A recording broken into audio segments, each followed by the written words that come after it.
take the shot. Let's do this.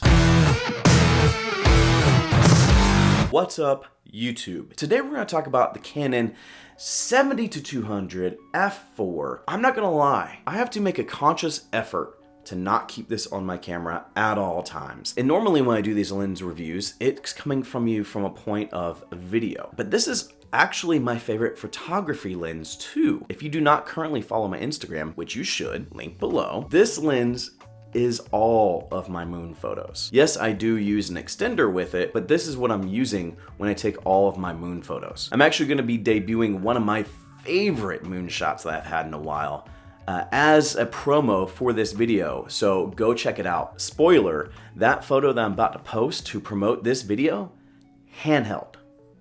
Handheld, no tripod. And I'll be honest, if you've liked any of my moon photos as of the last probably like 2 months, they're all handheld. And that is a testament to how good this lens is. I don't normally give you guys some negatives. I'm gonna try to give you some negatives. So let's talk about some of the setbacks for this lens. I wanna get the bad out of the way first. Some of the setbacks could be the fact that it is an f4. It's not as fast as the 2.8, but at the same time, it's not as expensive as the 2.8. So it doesn't bother me, but if you're trying to use it in a low light scenario, you may find some challenges with the f4. That could be a setback for some people when they're going to choose this lens over maybe the 2.8. Now I do want to give a positive spin to that, and that is the fact that even with the f4, you're gonna notice really nice bokeh. Now I'm not a huge fan of portraits, but I am gonna throw up a picture of my dog Moses that did a little bit of modeling for me this morning, just to kind of showcase that bokeh. So it's really nice, even with that lack of 2.8. Now one thing that is kind of a con for me is the fact that it did not come with a collar. I had to buy that was extra, and if you buy it from Canon, it's really expensive. I bought this as a third party.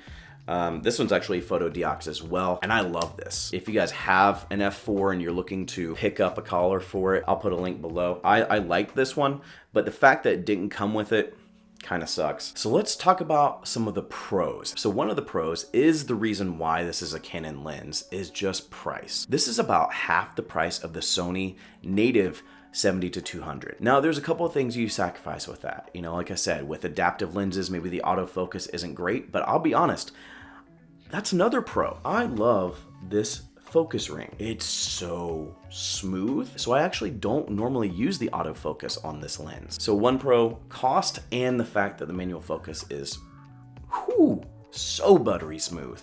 Just so good. Like I just like take it in. Just take it in.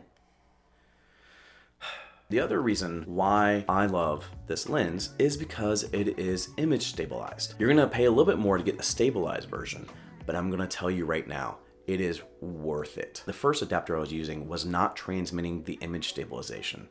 And so I would have to use this on a tripod at all times. If not, I was getting shaky footage. But then I tried the Photo Diox and it transmits that IS really well. And so I'm able to do a lot of the stuff I'm doing handheld, and it's just so buttery smooth. If you can spend a little bit more, I would go with the IS version, especially if you're using this for video. But even for photography, I was talking about before, those moon photos I've been taking. The fact that this has IS, I'm able to handheld get a lot of those moon photos. So this lens having IS is another reason why I love this lens. It's just so smooth. That's the same reason I love my 18-105 is because of OSS. It's just so smooth. I can do a lot of the stuff I do handheld. And then the last reason I love this lens is just the image that comes out of it. I love, you guys have heard this, I love the 18-105, but I feel like I get a different image with a 70-200.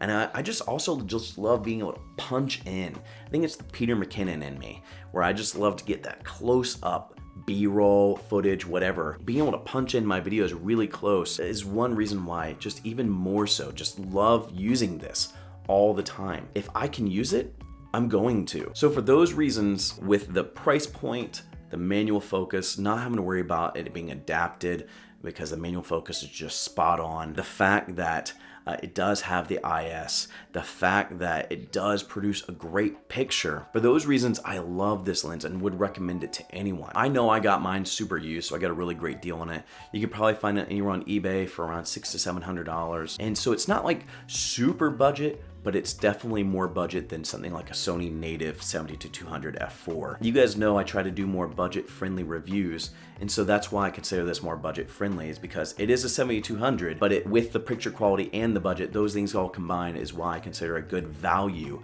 for the dollar. And so if you're shopping for a good telephoto lens, this is the one to check out. So I hope this has been helpful for you. If you enjoyed this video, give it a like. If you dig the content that I've been putting out, consider subscribing to the channel, and I'll see you here next time. Go and find your journey. Go embrace life. Peace.